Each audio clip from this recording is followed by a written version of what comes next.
this time, Martin Odegaard. Zinchenko from Ketty, it's four.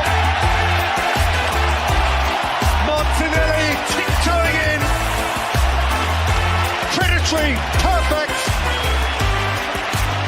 There is a gorgeous arrogance about Arsenal now. It really is. They are enjoying every second of this.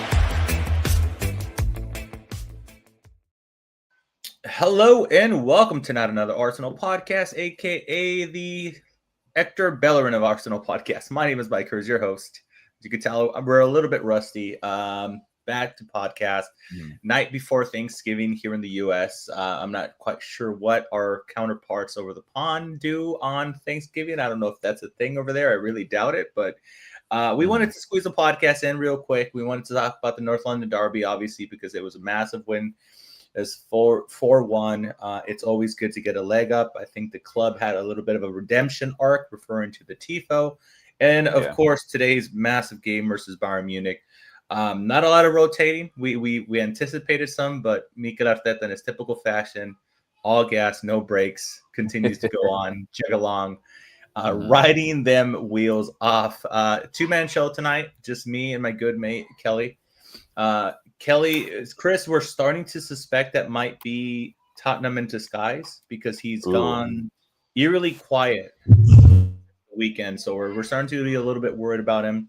And then Sebi abandoned us a long time ago. But Sebi, I assure you, enjoyed the weekend game versus Spurs. 100%. This man did not stop texting us. It's almost like Kelly, like the love of the Arsenal. Like he wants to be out, but Arsenal got good. And it's almost like they're pulling them back in because there's been like recent sightings of Sebi a little bit more. And, he went AWOL for a little bit. We lost him a little bit to politics and to from pop culture stuff. And then all of a sudden we get our Sebi back. It's kind of nice. Kelly, welcome, Kelly. How's everything going? It's just like he's like Michael Corleone in The Godfather Part 3. Just when you think I'm out, you pull me back in.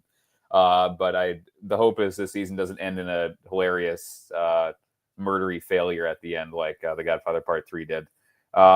No, we were talking beforehand, and in the US here, it's Thanksgiving tomorrow. Pretty low-key day, lots of family stuff that happens today, people wrapping up work stuff for the rest of the week. But we felt if we can't compel ourselves to go and do a victory lap style podcast after absolutely pummeling Spurs in the North London Derby and then getting a modicum of sweet revenge against Bayern Munich by taking them 3-1 today, like when can you? So it even if it's a two-man show, even if other people have stuff going on, even if you and I have stuff going on, we feel being the who would we be considered the Urian Timber and Ebereche Eze of the thing or of the podcast where we just make it happen and just keep playing all the minutes. It's all right. Our fallen brothers can fall, but we will remain and we will endeavor forward for sure. Absolutely, we shall continue. We will not disappoint. We're trying to put in a man of the match performance, hopefully, Kelly. I say that, and we come in super positive. And we didn't have the opportunity to podcast a little bit earlier in the week, but I did want to say, and this happened it's a sentiment that I felt right before the North London Derby when I saw the starting lineup. And again, bitter grapes on my end, 100%. But I'm still slightly not over, and I'm still very frustrated with the Gabriel injury.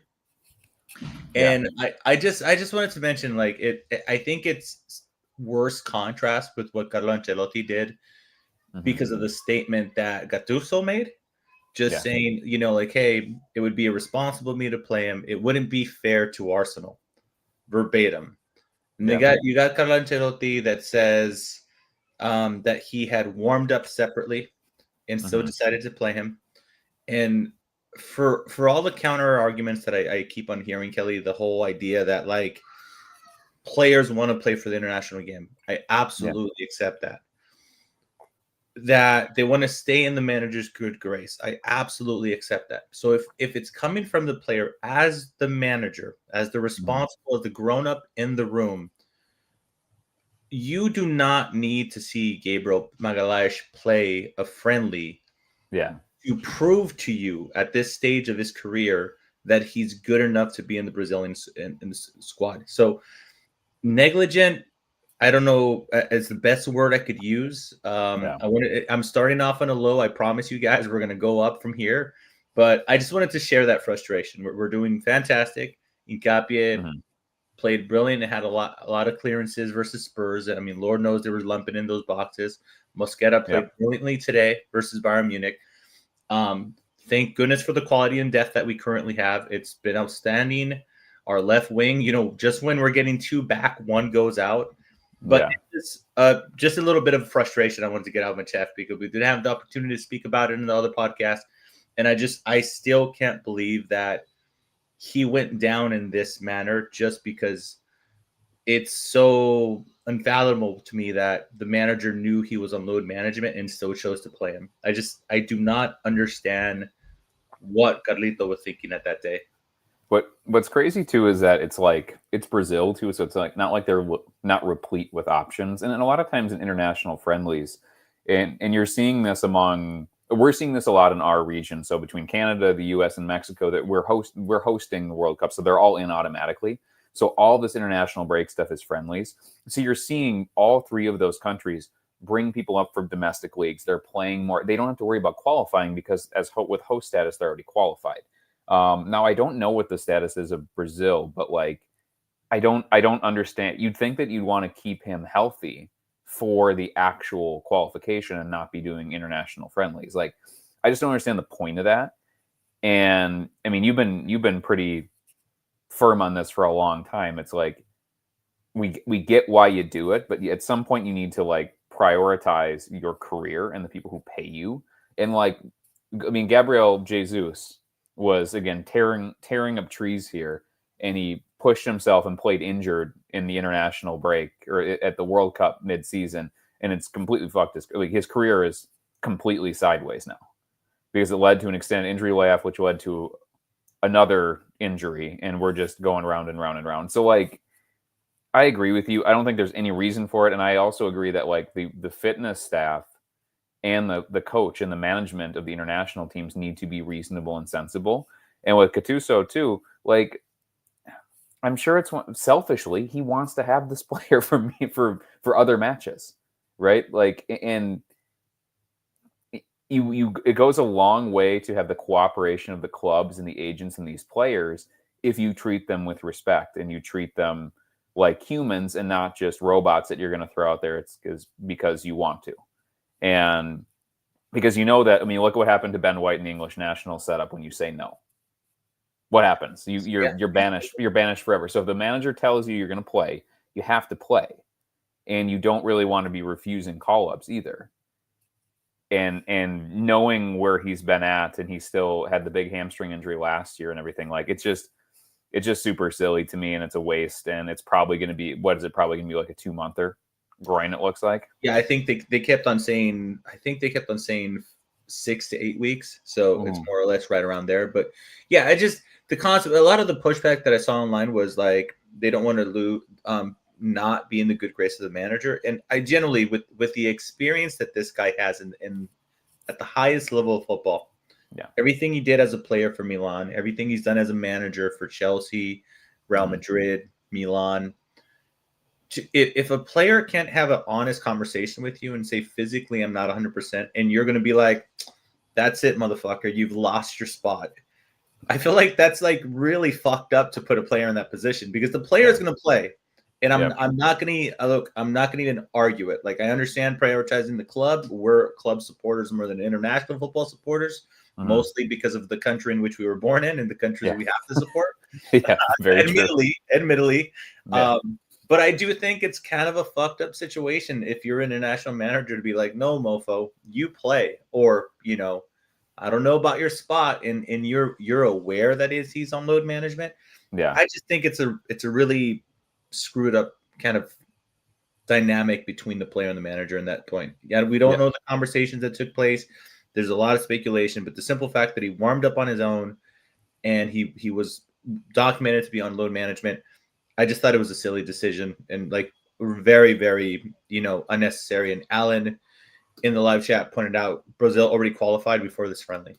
It's literally it's literally a hey man, go try a few of the domestic players to see what you haven't seen type of scenario, which I never understood why international managers never do. Like on some friendlies, why not let your top stars rest and try out players that you haven't tried out before?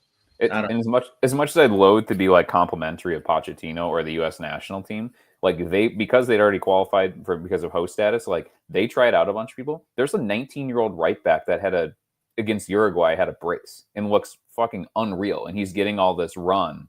I think he plays in MLS in Orlando, but he's going to be playing in Europe within like next off season. But he's a big guy, right? He's like a big talent. And he's all of a sudden playing these international minutes because the U.S. doesn't have any pressure to qualify. And yeah, he fucking roasted Arujo and looks really, really good. And if you can take a guy who is just a really good MLS player, who's like a fringe Euro prospect, and platform this guy, then that's a huge asset for the U.S. And you're doing the guy a bunch of favors in his career too. And the domestic clubs are going to be happy with you. And that's the other thing too. It's like, it's not like the Brazilian domestic league doesn't have tons of young talent. And if you go and do them a favor and platform and they play well in a prestige friendly, like that's going to help them and help their careers. And then they go overseas and they become more noteworthy. They make money for the domestic club and they play better and they get challenged and they grow as players. Like Gabriel specifically, he was nobody. Before he went to, he's not somebody who was in the Brazil setup until he was in his mid-20s, because he had to go to Europe and then had to go to Lille and then had to go to Arsenal before he became a good enough player to get call-ups. So like, and that doesn't happen if he, like, it would have been, maybe it happened sooner if he was getting more domestic looks and you weren't just running out the same old fucking guys that have been playing for Brazil and center back for ages. Like, you don't need to play Militao in anything because everybody knows him. He's played a bajillion games at a top level. Like, Marquinhos, you don't have to play those guys. You know who they are.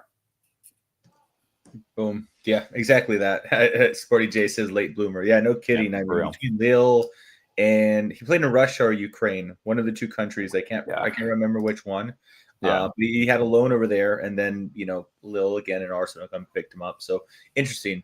On a more positive note, Kelly, you love to see a club that doesn't make the same mistake twice. Yes, and we've seen this a lot with the Arsenal. I mean, we often talk about on-field things like managers and players and recruiting and the lower leagues and the youth, but this one it was off the field, technically a little bit on the field. It was Croatia. Thank you, Dimitri. I appreciate that.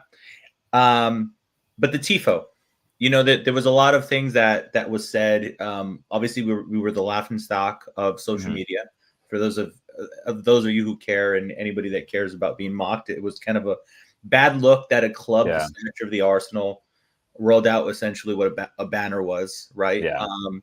And it looked bad. And I guess more things came to light, and they were saying that essentially the club wanted to do something pretty nice, but the designs that were presented to them were very low quality. Yeah. And they decided that it wasn't enough time to create one well. So this time around, they went all out and they did it spectacularly. Of course, being me, I didn't save any of the pictures.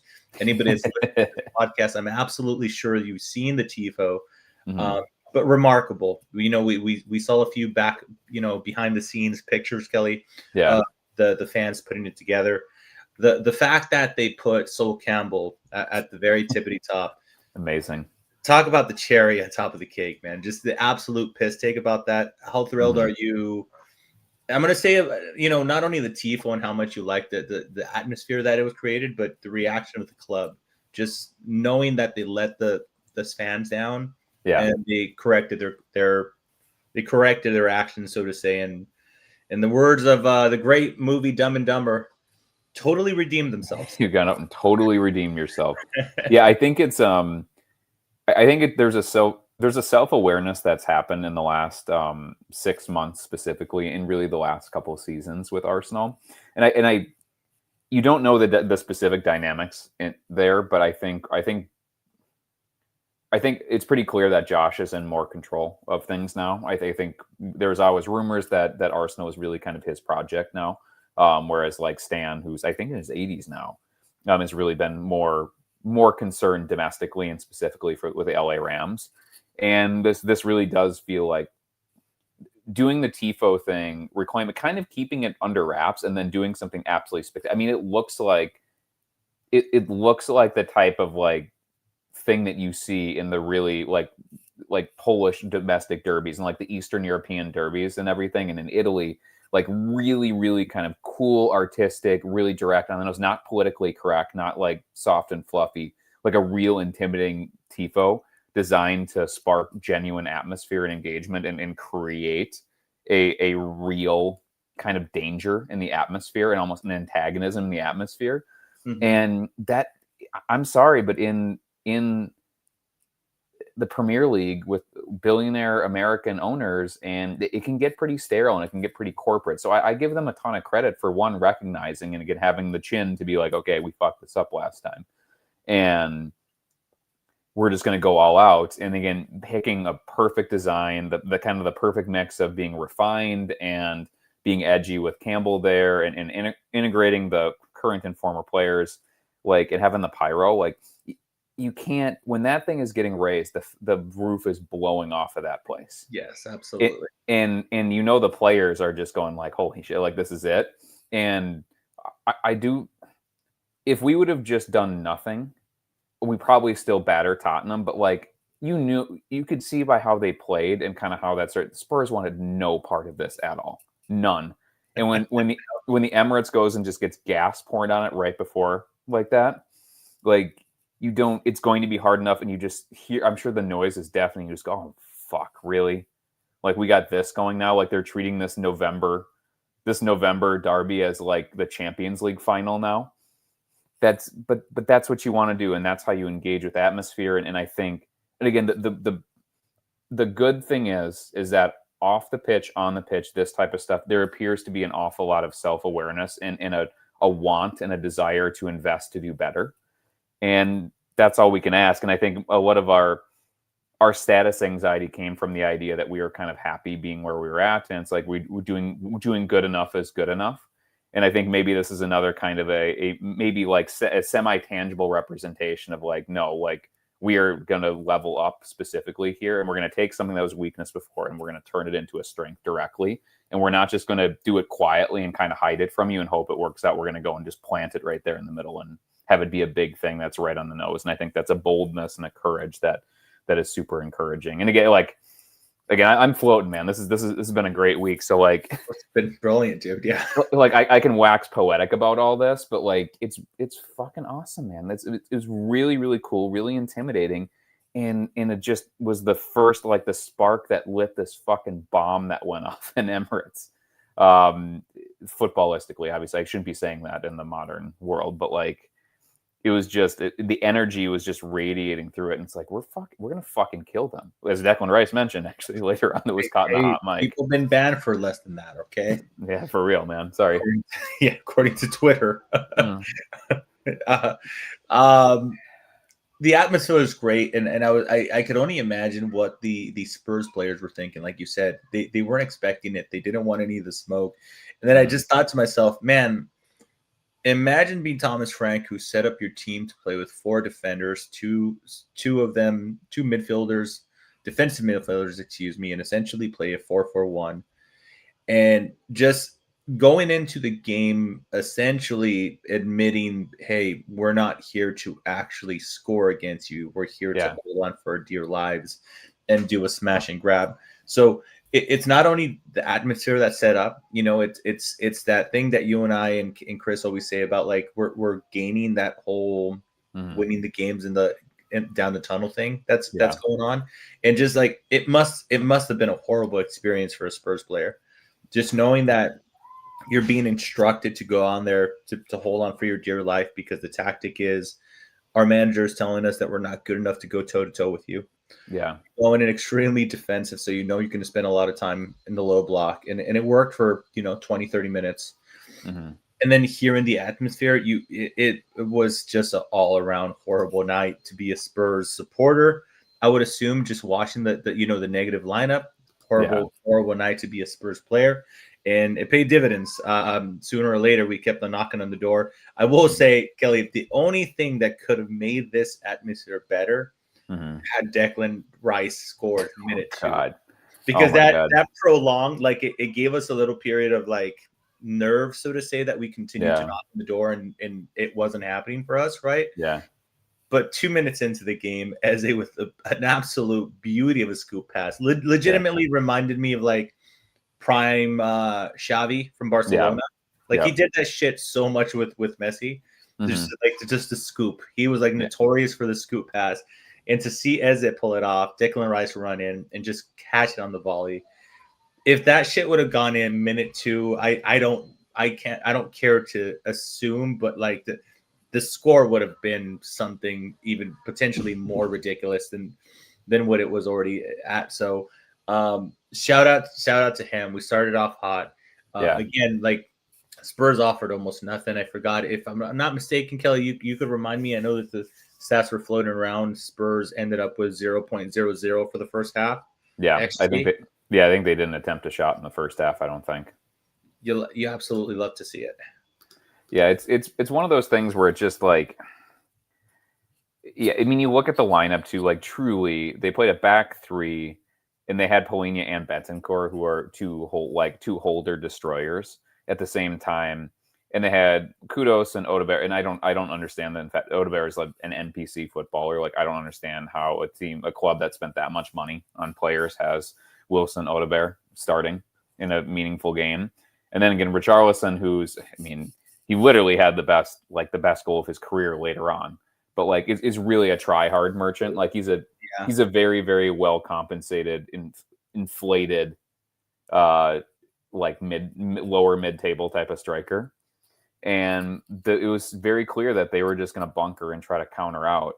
But like, it didn't work. It didn't look like it was going to work. At no point was it going to work.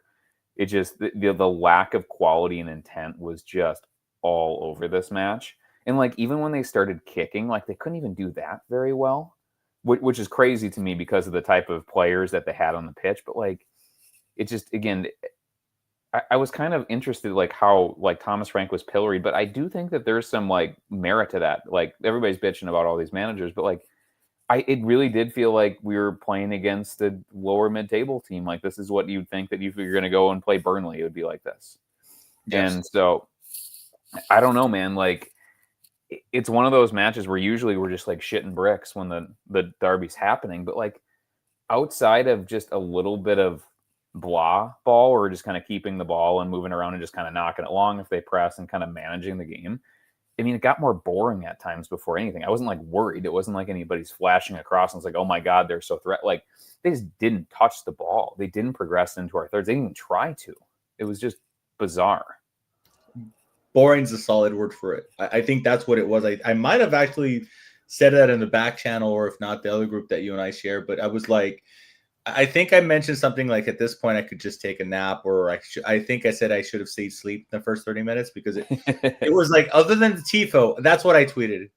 The tifo was the highlight of the first half, and is what I mentioned in the group. And shortly after, Leandro Trossard, which I got to tell you, Kelly, you know this to be true. I'm a big Trossard guy. Like yep, one of the very few era kits that I have with a name other than Odegaard is Trossard. I have the green and blue third kit with him. So I'm a big fan of him. I've always been a big fan of him. And to see the amount of flowers he's been receiving online and in various podcasts as of lately because of the performances he's been playing. Yeah. I'm over the moon. It's nice that he's getting his flowers, so to say. But I have a hot take, a controversial take, if you will. And obviously we don't know how this game would have played out with Victor Gyökeres, right?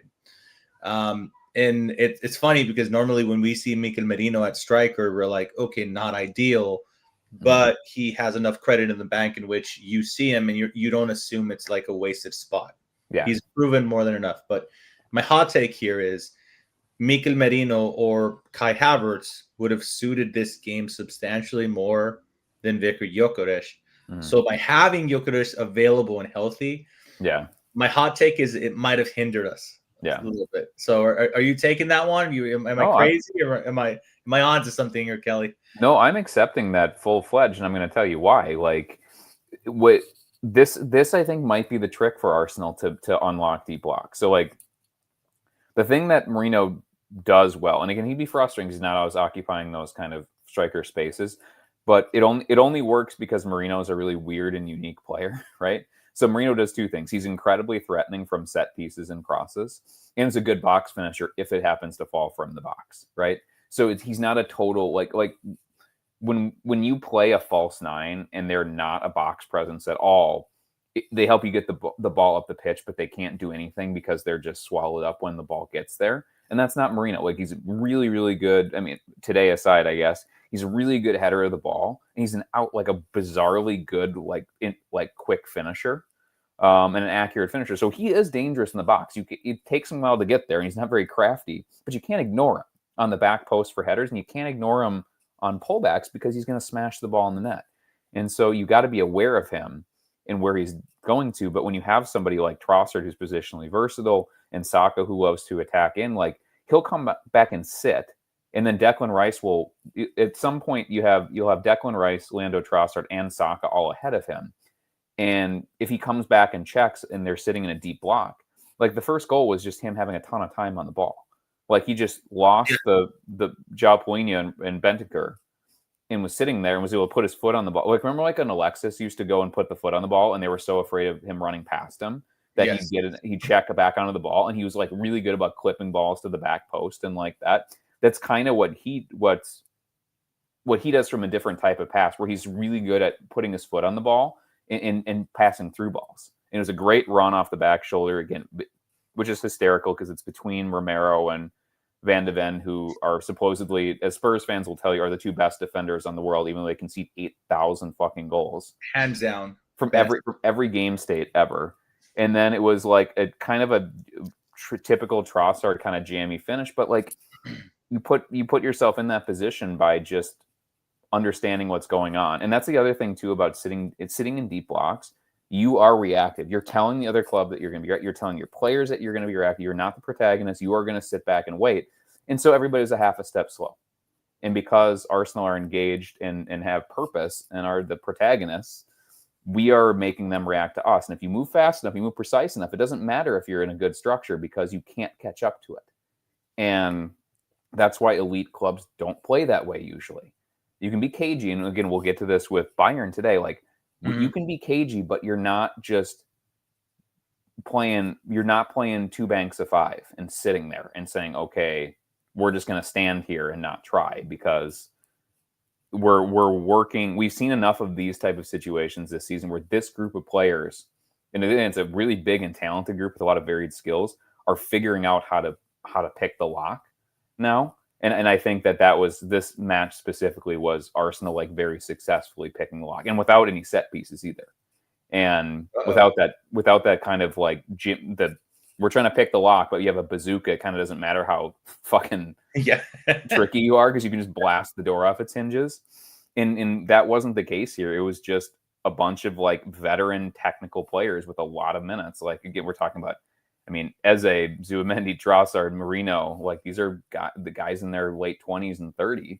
They're going, okay, like here's the problem. Like, let's just fucking work together and feel our way through this. And they did it spectacularly.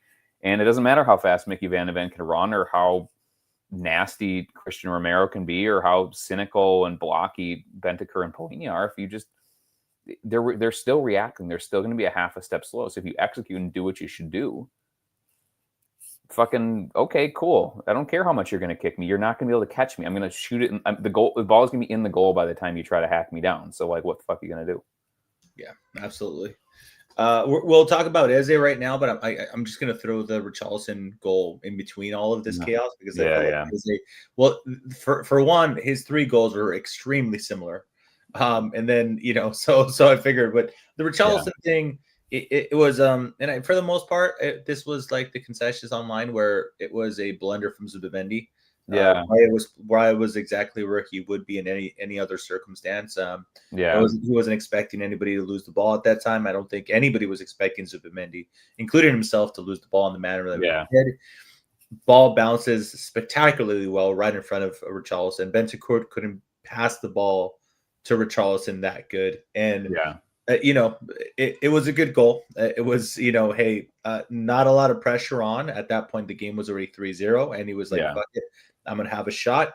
It was a nicely made shot. You know, I don't really care for it. And I did find it kind of amazing, the energy that it sucked out of the you know, the stadium. And even at the bar, I was watching at an Arsenal pub here in San Jose, and you could just like everybody went quiet, and it was crazy because the amount of energy that was flowing through the stadium, because Eze had just scored the third like within a minute in the first half.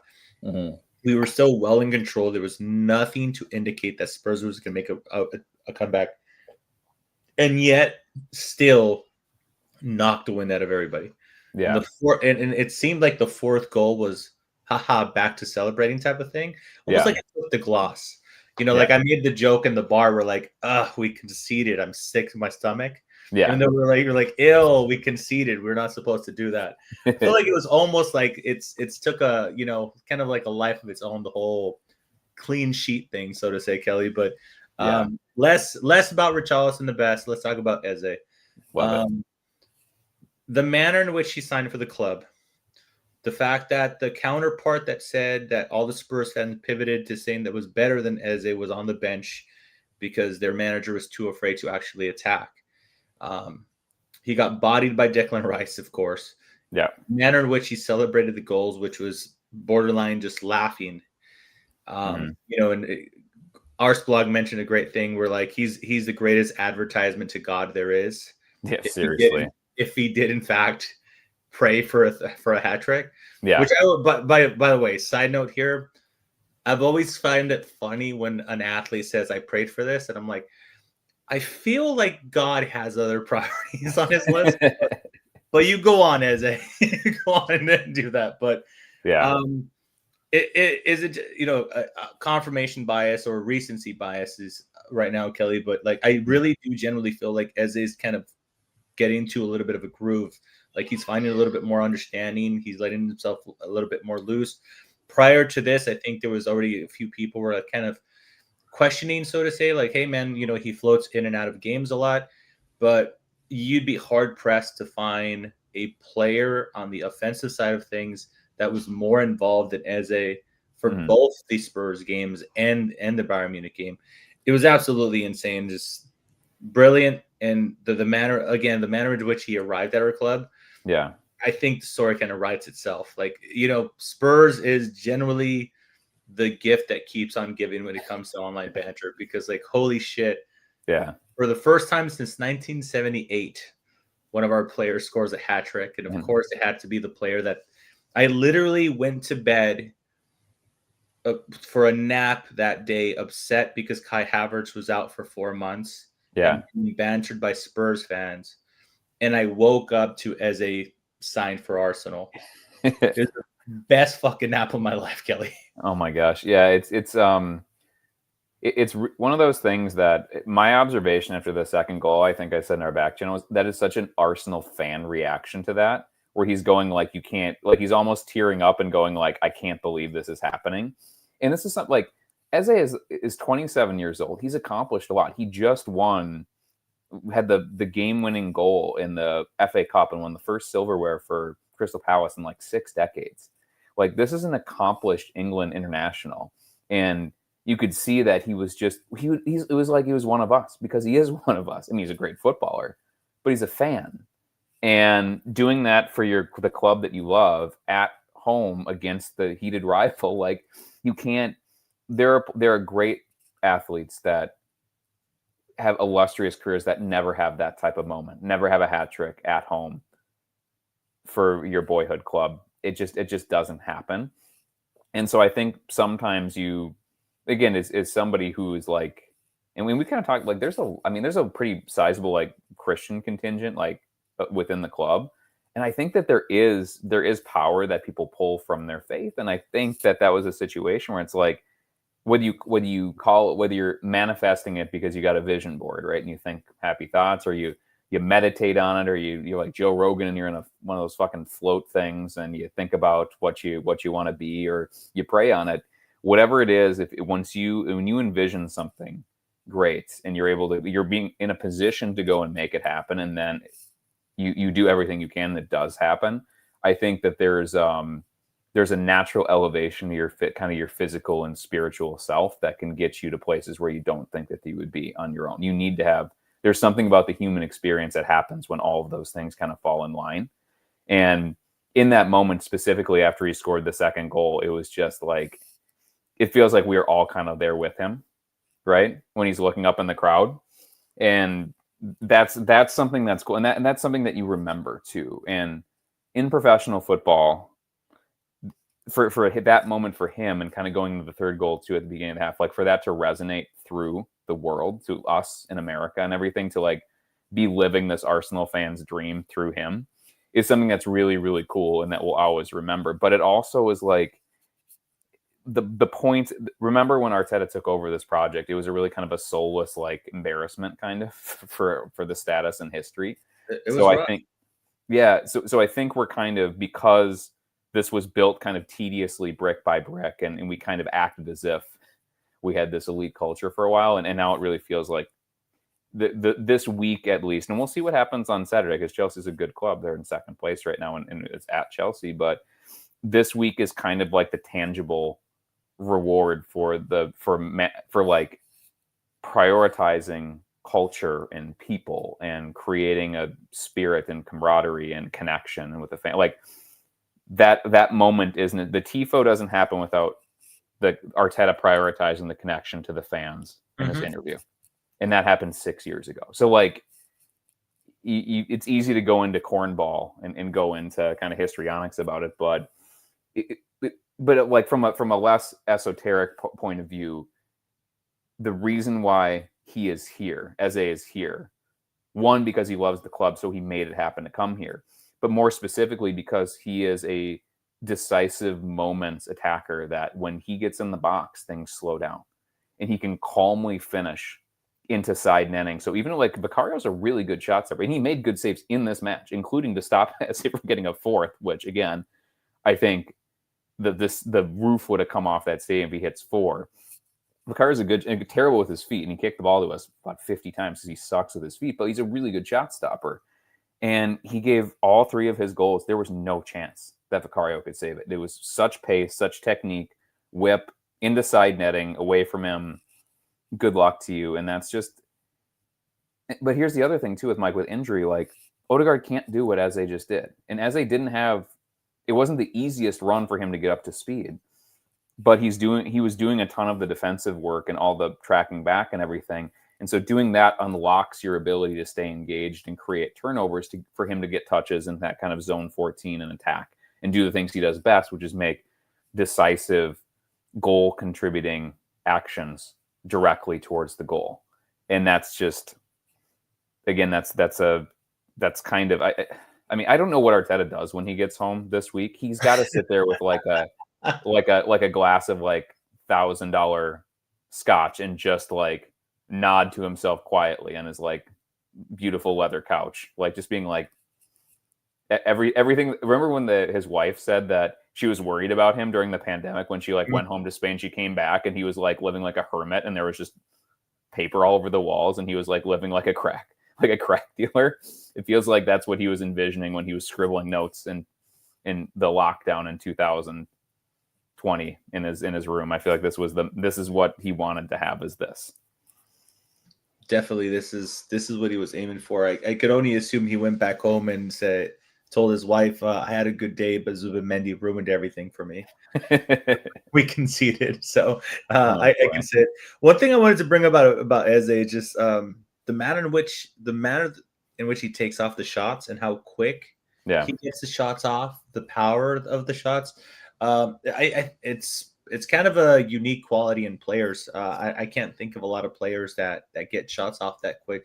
I mean, I consider Trossard kind of a tricky player like that himself, to be completely honest with you. But he doesn't need a lot of space. Mm-hmm. He just the ball is glued to him when he wants that ball to be glued to him. It's like the ball could be under him and he still manages to get these spectacular shots off. Mm-hmm. I find fascinating the manner that the type of player he is. Like, you always want your players to catch up to speed. Like you said, it was relatively a slow start for the reputation and the quality of the player. Heavy is the crown taking over, or heavy is the armband, not armbar, armband taking over for Odegaard, right? Because he is in the spot of the captain, but he, needless to say, he rose to the occasion. So just absolutely amazing stuff by him. You had another point you wanted to squeeze in there, Kelly, before we move to the Bayern game? I think what's proved, very good players have come here and taken a little bit of time and reps to get up to speed with what's expected.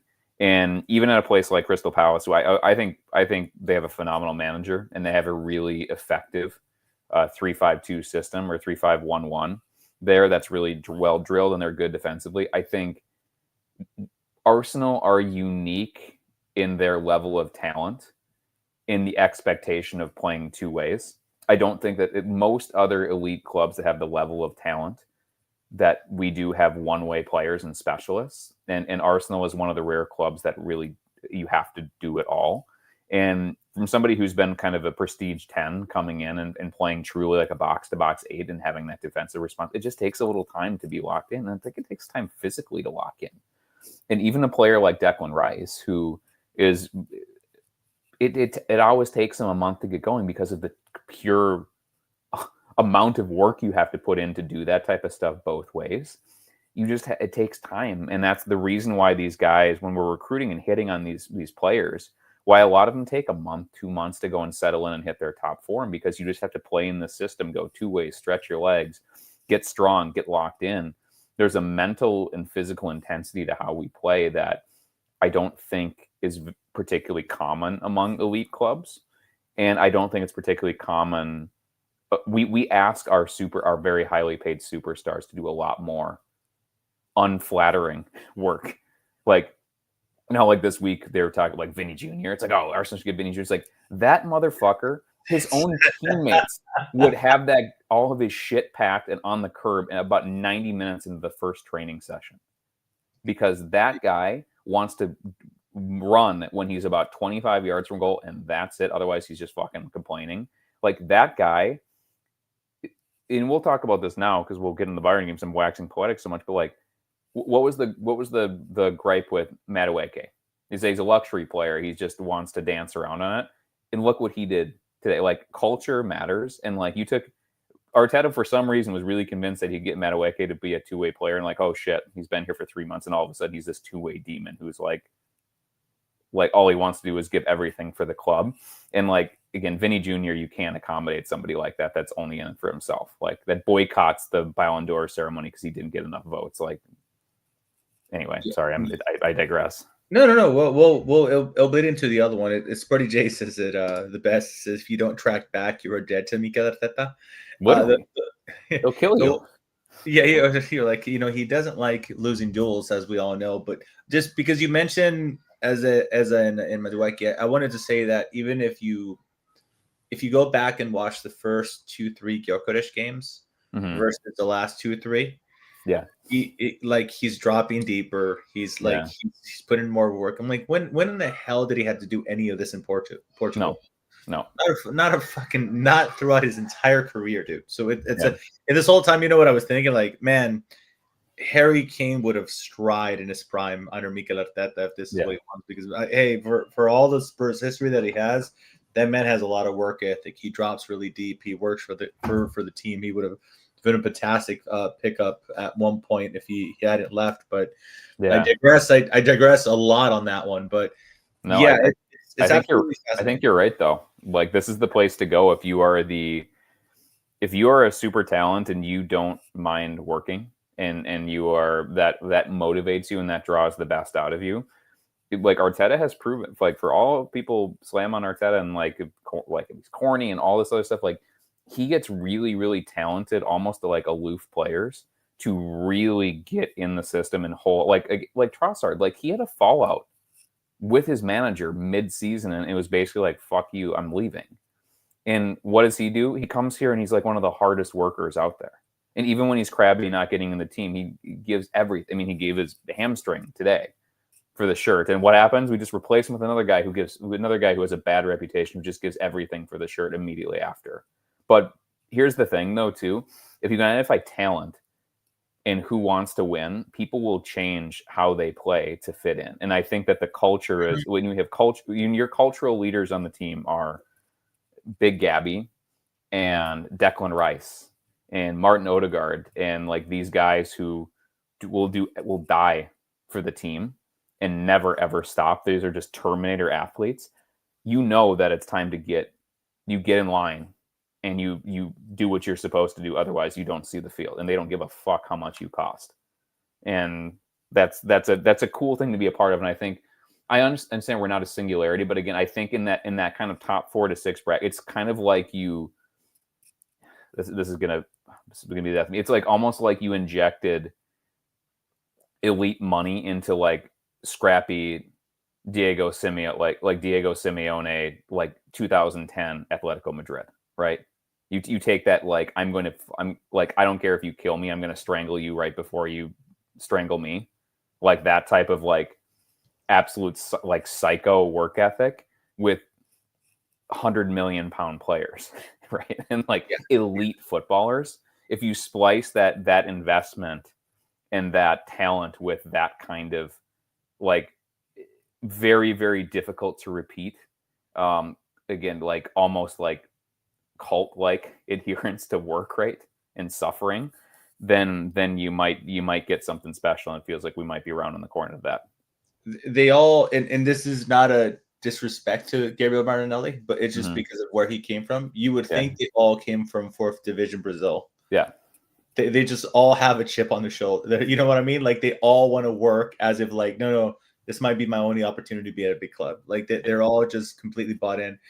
Dean mentioned something in the live chat that I did find it interesting, which is crazy because the 1st, 2nd, and 3rd season, man management was considered his weakness. Yeah. And that was probably more because of the button heads, the superstars that he had. Yeah. And it goes, what it was weeding out those who weren't going to buy in, and the core of those that he brought in are the ones that bought in, and everybody else kind of fell in line. So, it's like he had a clear idea, and again, I'm gonna do this eventually on my like a vacation or something. I'm gonna go back to see the All or Nothing because I want to see the contrast between the players that he had, the speeches he would give, and everything. And I'm generally curious, but to your point, Kelly, like there's not a top manager that faces the Arsenal. Like Twitter people and accounts and Avi bros could say whatever the fuck they want. Blue check, fucking, revenue makers could troll all they want. Here's a simple fact. Pochettino glazes the shit out of Mikel Arteta. Slot glazes the shit out of him. Pep Guardiola does it. Ancelotti does it. Et cetera, et cetera. Recently, company, like they all ex-players and footballers that play after the game will tell you. I remember this interviewer was saying it's like they're controlled. They're controlled with the PlayStation control. Yep. They're all over the place. They're so well organized. So Twitter could troll all they want, but it's like it's nothing. You know what I mean? Like it's so detached from reality. It's like just a joke. Speaking about being detached from reality and a joke and everything, Twitter discourse, I will say that there's a few things. There's been an uptick, and I think it's because Chelsea's in the mix, like they're second place, right? Yeah. And Bayern Munich accounts, the uptick on my timeline of just incredibly out there opinions that I've had. Yeah. I'm getting so many Chelsea accounts on my timeline now. The For You tab's a mess right now, Mike. The For You tab, the algorithm on Twitter is just like, and that's the thing, to your point, like I was not even the For You, I was like people that I follow replying to because they're falling for the bait too. And I was like, Jesus Christ, like I felt like all the Chelsea accounts had disappeared from my timeline for like 4 or 5 years. And now my entire timeline is just Palmer, we're going to destroy them, set Peach Merchant. I'm like, they swapped all the fucking Liverpool accounts for the Chelsea accounts on my timeline. I'm like, Jesus Christ, I can't get rid of this. And there was one shout out to Royal Kimmich. Yeah. Who said that their midfielder would overrun us. And laughed at the idea that Arteta could do anything versus Vincent Kompany. and that this was going to be a breeze, and Kane was going to take revenge for Spurs, and then Arsenal went and did what they did today. And the two changes was the left-hand side of the defense, Kelly. Yeah. It went from Nkapie and Calafiori, who was healthy after international football, to play versus Spurs. And, in comes Mosquera, which is a big game for him, considering his past, the handful of games that he plays for Valencia. And then Mount Lewis Kelly, who has been playing Champions League. So I guess that was a little bit more expected. I think a lot of the fan base was expecting a little bit more rotation going into this. I'm surprised that they saw Trossard, Saka. The entire team was the same except the two left defenders. One thing I will say, like, I find that the conversation that online happens a lot where they're saying this is a game we can lose, or this is a game that doesn't matter as much. I know I've said this in the past, Kelly. Yeah. A game that we, quote, can lose doesn't exist in that fucking locker room. No. Not if your culture is right, it doesn't. There's no such thing as a game that we can lose in that locker room. And that's something, it's a reality I think more supporters would do good, I'm going to say, accepting for their own personal sanity.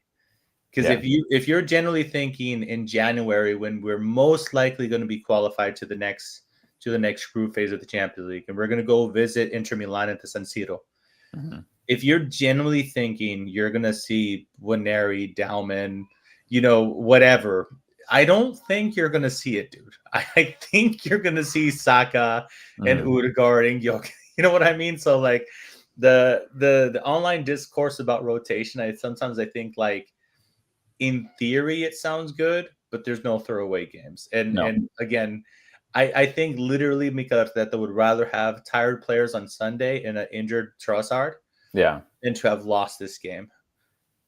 Balls to the ball 24/7 for this guy. Yeah, I think that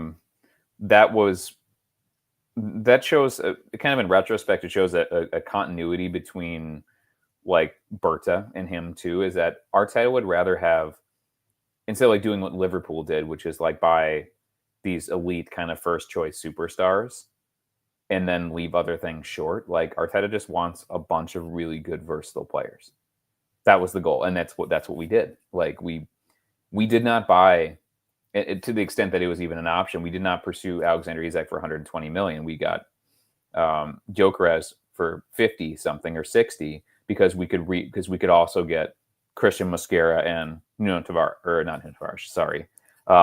Madueke, right? Throw back there. Yeah. No, he was brought up in the chat before, so he was on my brain. But like that's the trade-off, and that's a calculated risk that if Isak scores is going to be like Holland, right? He's going to score 30 plus goals and he's going to be automatic. Then it looks foolhardy, but looks like he's planning to fucking run a marathon, and he became vegan, and so he can't even move anymore. And now hit huge on Mosquera.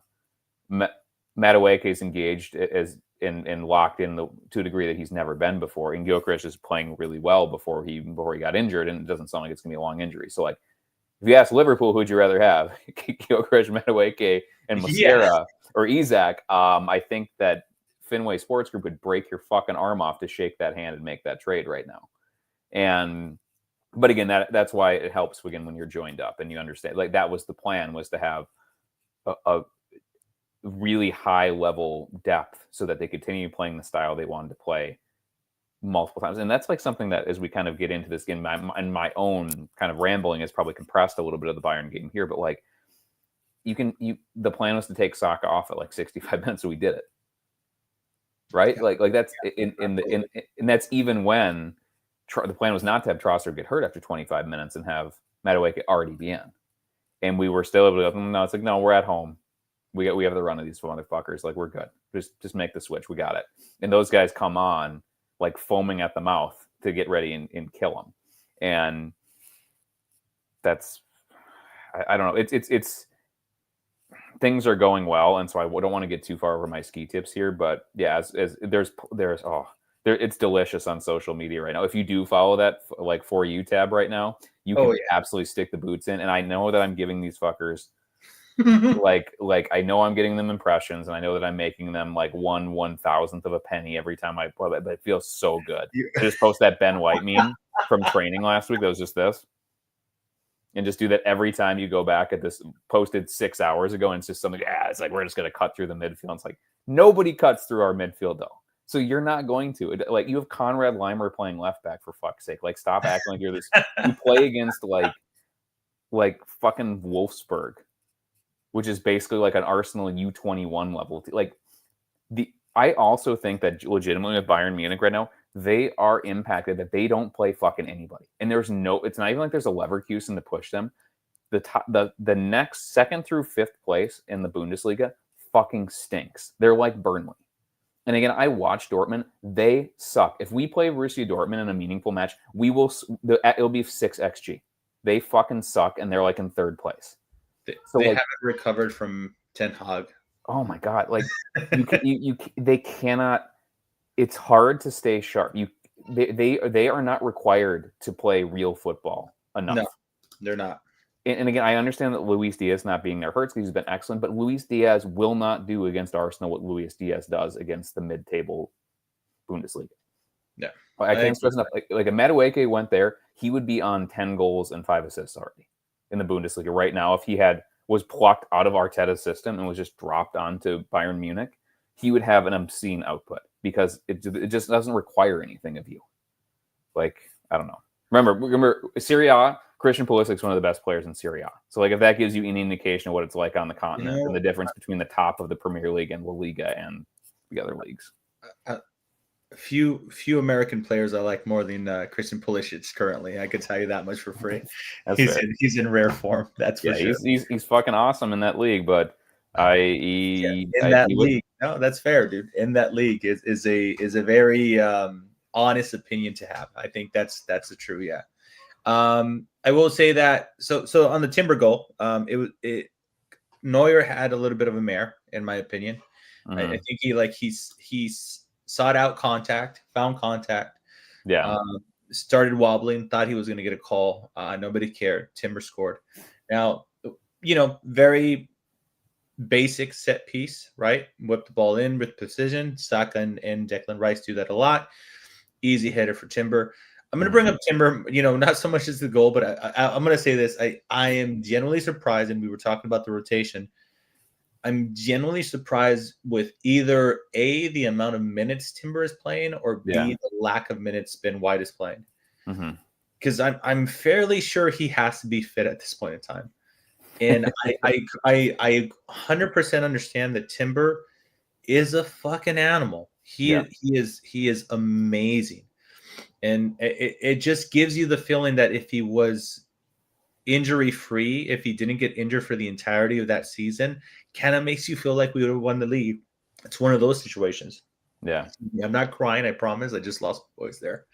But the fact that he started another game and he's playing 90 minutes after 90 minutes after 90 minutes after that terrible injury that he has, I'm just like baffled because, like, is it that Mikel Arteta doesn't want to drop him ever or rotate him?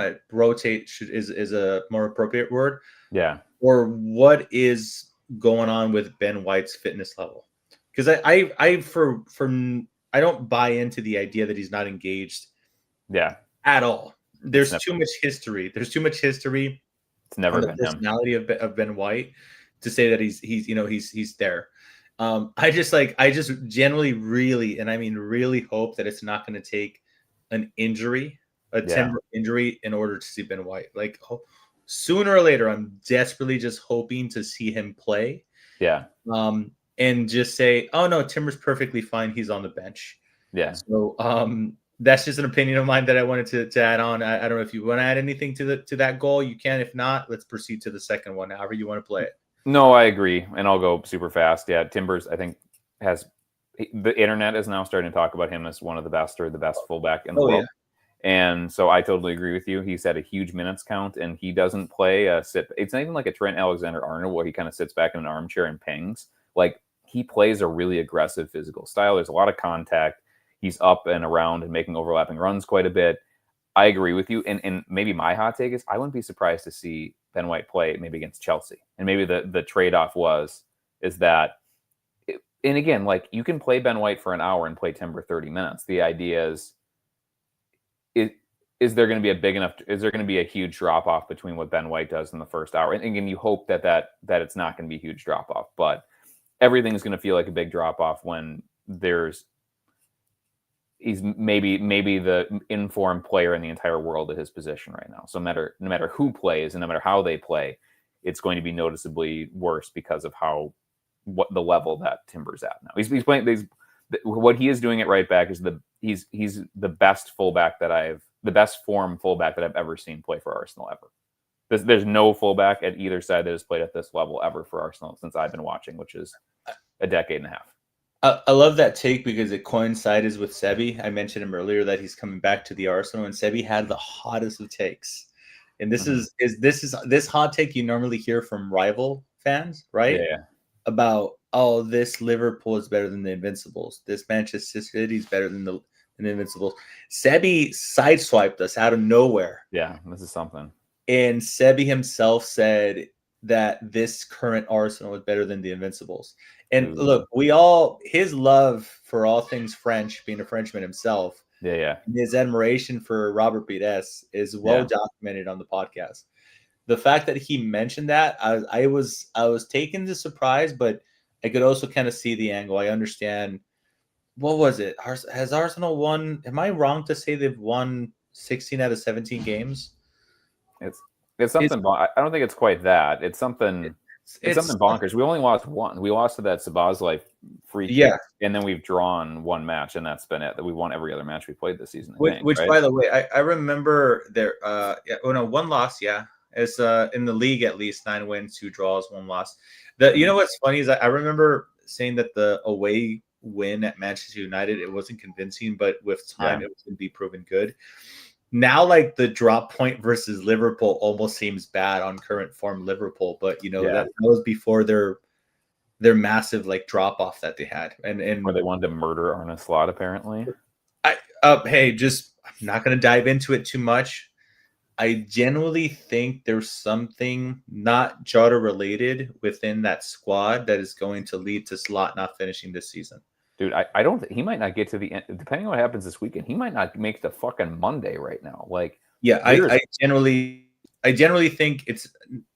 And look, it's not that I'm being unsympathetic. I know grief. You know that I know grief. Yes. But I think there's something else because like I don't know, maybe literally, and it's just speculation. I'm not for banter purposes. Yeah. I don't know, maybe because Slot didn't have the relationship, the connection with Jota, he might have been dismissive and rubbed people the wrong way. Speculative, but I just feel like it's something more than the players went from being really good. They won the first 5-6 games, and then they had like a 2-3 months delay in grief, and I grief comes and goes. 100% it comes and goes, but I just think. To concede like 7 goals the last 2 games, 3 in the league, 4 today versus PSV. They have a relegation caliber defense, and they have one of the best, maybe a top 3 to 4 central defender in Premier League history, and he was a first 11 player last season, and like Mike, here's my theory on them is that they really were coasting off of the kind of vibes and the culture that Klopp set, and they really smartly what he did was come in and just kind of kept it going. And when he really got backed and they really went wild in the market, they didn't address their weaknesses, and they were really feeling themselves, and they made some bad decisions. And I think that when things go sideways and you don't have the gravitas and leadership and culture there, and you have giant fucking personalities in there, that's not great. Like, it's really easy to go sideways when you are not the big man. And I think Van Dijk is the big man in that locker room. And a lot of these players, Robertson is a big guy. They've accomplished a ton of stuff. And it's like, dude, we were winning leagues and Champions League before your dumbass got here. Don't fucking tell me what to do. And it's like, oh, you like you 6 other forwards standing up there doing nothing. Like, you don't know shit. You weren't here when we went through this. I think blending generations and blending eras is very difficult. And I think it's also very difficult when you have, they might have been better off just like getting everybody out, like getting Van Dijk out and getting and getting potentially even Salah. Yeah, Salah out and taking that money and reinvesting it and bringing in like say bringing Gahey or somebody like that, like a really good culture guy, really smart guy. Like this is your new kind of defensive leader. If they're going to reset it, they probably need to do a harder reset than they did, because it really feels like there's a disconnect between those new players and the kind of old guard. And like the new players are desperately underperforming. And when you play that much money for those type of players, and also like, again, the stupidity of the redundancy in what they did, like, don't spend a 200 million on 2 center forwards. Like, that's fucking stupid. You have 4 defenders. Like, you're dumb. And I understand they thought they were going to get Gahey and they didn't, but like, you have no contingency. Look at Arsenal, that the entire offseason. It's like, oh, this guy wasn't available. Okay, we'll go take this guy. Like, remember Berta had like 6 deals going at a time, and he just pulled the trigger on him depending on how much money he got, who went out, and like who he could finagle. And holy shit, like they brought him in, and it's like, oh, they were all met the same profile, and so they're working out well because it's the same type of player. It feels like they went, I don't know, their offseason was just a mess, and it's like, and like, fuck, like, honestly, fuck them, especially some of the online Liverpool fans. Like that fat guy with all the tattoos, it's really funny seeing him say that he wants Arsenal to win the title and starting to do the hardcore cope. Like, these are some of the most obnoxious Abbey bros out there, are the Liverpool fans. So like, fuck them, it's fine, we're good. Quickly on their YouTube personalities, the Hassan guy. Oh, the screamer guy. I find him to be like just like stupid disingenuous. Like, yeah, and then the bold Scooby-Doo guy, at least that's the best description I could give you. Yeah. At least said, I remember I saw a clip, he was talking to his chat, and chat said, okay, we're behind City. And he said something that very few supporters said, and said, I'd rather it be Arsenal because I'd rather it not be a cheating club. Which is healthy. Which is fucking healthy, because City has become the club that everybody's okay with winning if their team can't win, because nobody actually gives a shit about a City winning. And it's just created this really weird dynamic in the league where, like, that ain't us, let's go City, because who cares, 114 charges or whatever the fuck's going on, right? Because the fan base and the history of the other clubs are real, and City's is manufactured. And even like Chelsea, they cheated so early and so illustriously that you forget that they're also like a sham club that was propped up by blood money. But like they just did it a decade and a half earlier. They've done it for like quarter century now, so it's like less of a thing. They did it before it was cool. They did it before it was cool. They were uncool before it was uncool was cool. Back to the game real quick. Let's finish up these 3 remaining goals. A lot of discourse around Miles Lewis-Skelly. I was actually generally shocked about the amount of comments that I saw with people saying, and I quote, "He's been found out." I generally do, like, similar to Richarlison, I'm going to give these guys their flowers. I thought let me see, it started on left back Kimmich. So if Kimmich made that pass to Saka, and Saka first time passed it in to Merino and he tapped it in that way, we'd be talking about a brilliant fucking Arsenal goal. Yeah, it's an outrageous goal.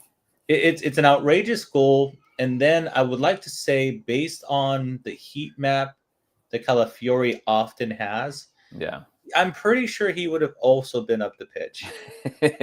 That's my defense of Miles Lewis-Skelly. And then and I know he's a fan favorite, and I guess I was surprised that people took that approach. And I think we're entering that thing where, like, has to be perfect. He's the weak link now, because sooner or later you need a fucking weak link, right? Because some online personalities can't fucking survive without one. But I just thought it was a brilliantly worked goal. Do you have any strong feelings towards Miles Lewis-Skelly defending in this particular goal? No, he made 2 mistakes, and that one was a pretty light mistake too. He just got caught one. He reacted a half a second late to the run on the back shoulder. It's an outrageous piece of skill, and it's a great run. And Mascara attracts Their 17-year-old wonderkin pretty well too, and it's a really well worked goal. If Calafiori was there and locked on, he's going to win the header because Calafiori's 6'2" and a fucking horse, and like Louis Skelly, the biggest problem with him, and it's again, we're talking about problems in the sense of like we want to be the best club in the world, right? Like our expectation as we look around our team is that we are going to be the highest performing club in the world. We want to be the best one. So like our weak link again is a guy who starts for 18 of the 20 like Premier League clubs, right? It's insane, dude. It's fucking crazy. And again, they hit him in the one spot that he is still, as a 19-year-old player who's played 40 first team matches or whatever. He's not great aerially. He's not a left back by trade, so sometimes you can sneak in behind him. And then they ruthlessly exploited the relative weakness in his match or in his game to the extent that it exists. But like Bayern get to play football too, and as much as I would have liked to see that get mopped up and headed out and not get caught up there, whatever, it didn't happen. It wasn't much of a mistake, and Bayern punished it because they're really good. And they, again, up until today, remember, they've won. I think they are the ones, Mike, that won 16 of the 17 matches they played this year. That's what it was. Yeah, they haven't lost. They haven't lost in the league yet. They did. They did one time in the league, I think. Dude, really? I could. I thought they lost. I thought they lost to like Freiburg or something. Bundesliga. I will tell you right now. I'm handling all the Google searching since Chris isn't here for the day. Yeah, they drew one. So they drew one in the league. They've lost one Champions League game before today, and so yeah, that's it. So they're okay. Yeah, shit's fucking crazy. But like, that's what we're talking about, and yeah, I mean, we can move on. Again, Miles is a good player. He hasn't played a ton lately because Calafiori has been surprisingly fit, and he's been fucking great. So like, just to confirm with you, yeah, today was their first loss of the season.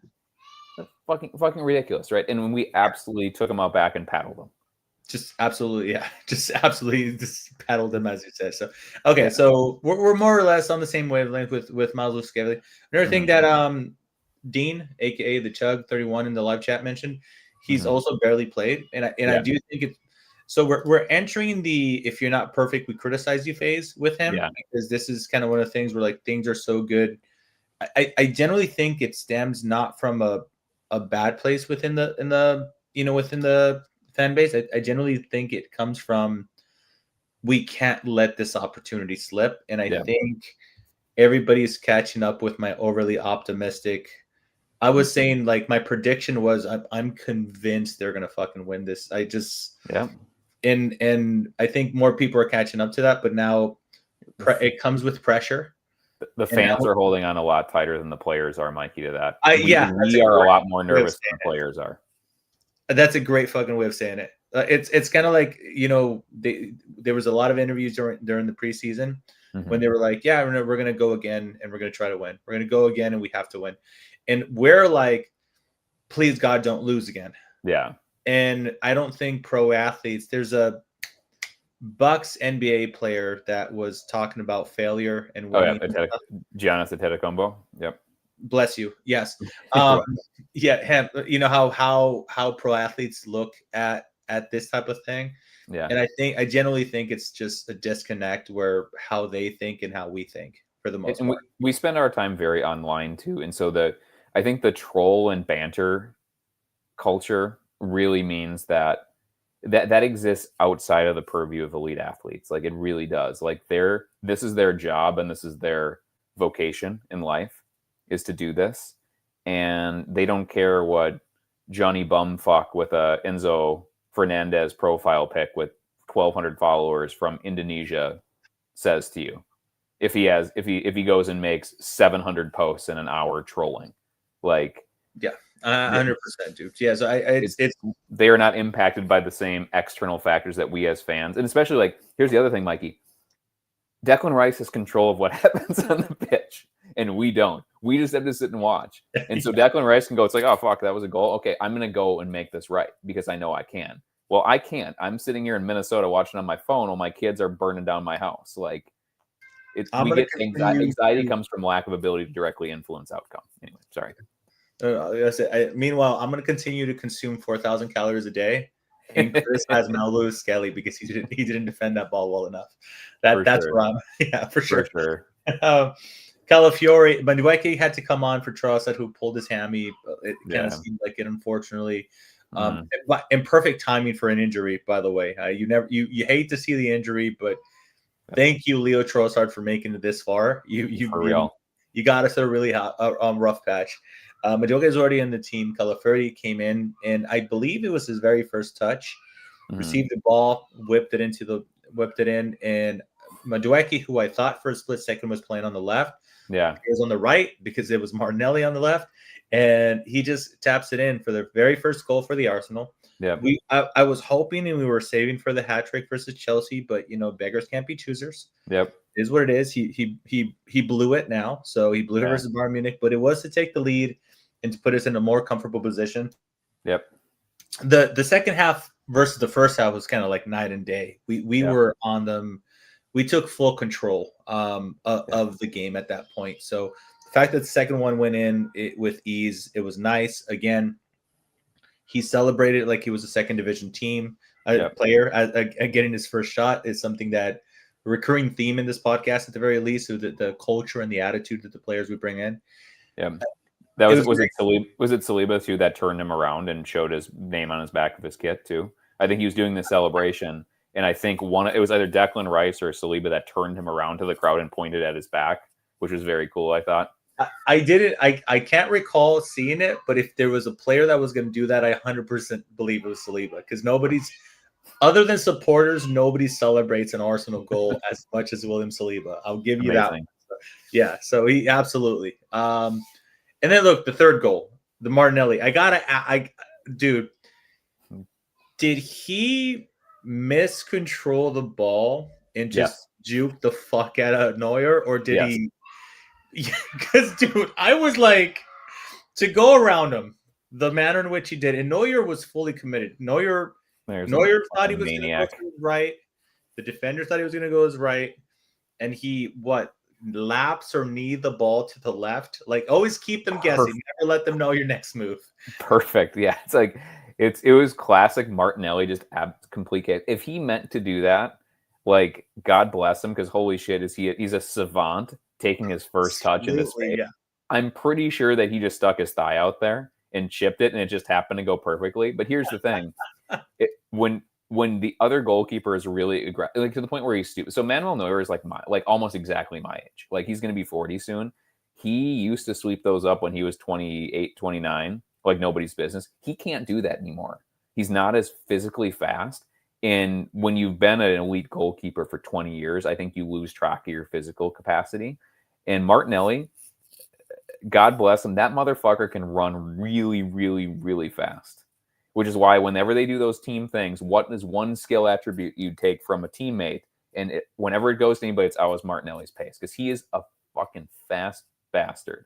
And so when you're really fast and you get a touch on the ball and you got a keeper who still thinks he's 30 sometimes, it was the perfect recipe. And again, is that always going to come off? No. And Martinelli does touch the ball out of play and do stupid shit. But like, sometimes it's just about running really fast, getting a touch on the ball, and being like, okay, well, now you got to outrun me. And not one person not named Jamal Musiala can do that. Or Alphonso Davies on Bayern Munich. And they weren't there. So when he gets that touch on the ball, unless it goes right into Neuer's feet or into his body, and if it hits him in the wrong part of his body, it might be a dog so red. Like, a lot of things, we can look at it from the perspective that Martinelli got a touch on it and just happened to go around him. But I think Manuel Neuer has to do a lot of stuff right to not do that if he's going to come out. Like, a lot of things have to go right for Neuer to get that. And maybe if Martinelli has a cleaner touch and gets a closer touch to him, he just carries it right past him. And then goes, okay, Neuer, you either have to tackle me for the most obvious dog so red in the history of the world, or you just got to let me run past you and tap this in. Like, I think more has to, when he puts himself in that position and Martinelli wins the race to that ball, everything has to go right for Neuer to get that. Rather than, you don't have to be perfect when you're really fast and when you have the circumstances at your disposal. Yeah, generally, Kelly, I watched it. I watched that specific goal about 4 to 5 times, Trying to figure it out what the hell trying to happened. figure out like where Nelly's eyesight was, and like I wanted to believe he did it on Yeah. purpose, but I was like, that was a lucky fucking bounce. That's all I It's- thought. Well, we take lucky bounces. It almost, I don't know why. It's probably because of the somebody falling behind him. Yeah. And God, I hope they have a shot with like Neuer in the back. But like it Yeah. reminded me of the N'Golo Kante. Yeah. One, the goal that versus Chelsea that they keep on repeating where he's just like diving in the air. Yeah. Dude, I saw the touch and my instant reaction was there's no fucking way. And I Yeah. watched it over and over. And yeah, so you called out Neuer's goalkeeping. I got to tell you, Alan and Dean, they're calling out something different. Can we Alan says, can we talk about what's going on with Neuer's facial hair, by the Yeah, way? that is. That.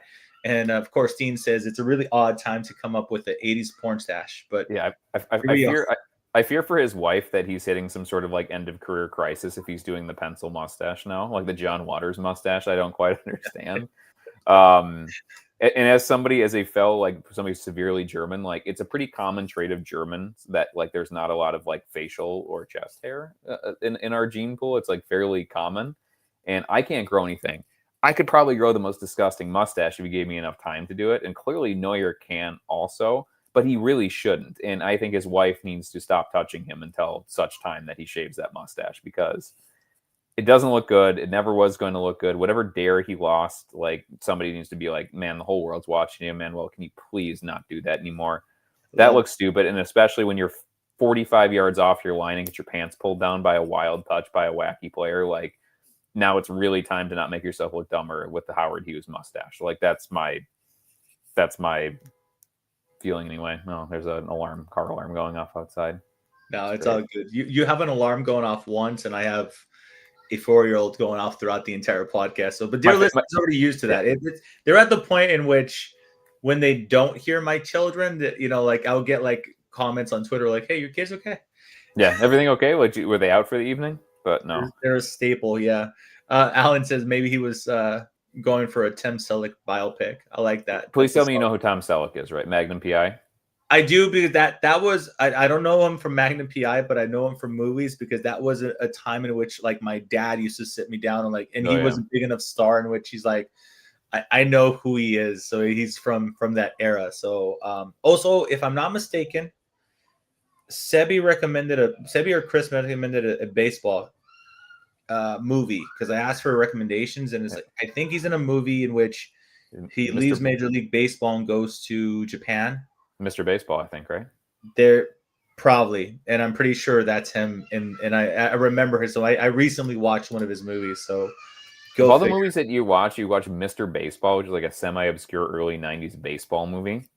I asked you guys for sport baseball recommendations, and you did not fail me. So hey, all right, fair enough.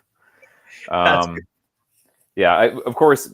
Again, kind of getting ahead of it too. Thank you for everybody for sticking with me. I was waxing, but like I had a lot of family stuff, and so I actually missed these matches. It was basically tied it was a draw when I was watching, and the instant I left my home, all this stuff started going Arsenal's way in both of these matches this week. So if things are getting choppy against Chelsea, I'll be sure to go and occupy myself with some sort of family gathering, and I'll leave so that things can go the way. So smart man, I would say that's a pretty smart decision to make. I, like an idiot, will be sitting in front of an iPad, which is customary for me now. I watch it on my iPad most of the time away from my family, because I feel like my reactions are over the top now, because I want to win so desperately. So I'm kind of like, you know what?